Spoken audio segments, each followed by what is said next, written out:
Hello everyone, welcome to another tutorial. Today I'm going to show you how to use what3words in Deckee.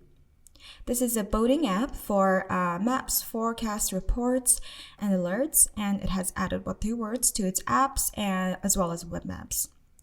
So it helps boaters to easily discover and share the exact locations of any hazards, fishing hotspots, etc.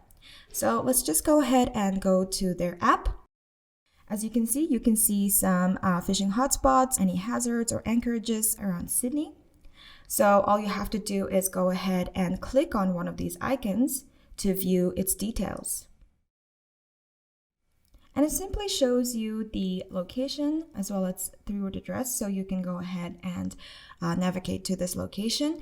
You can add a comment on this certain location if you noticed anything. And that's how easy it is to use what3words in Deckee. Thank you so much for watching. I'll see you in the next one.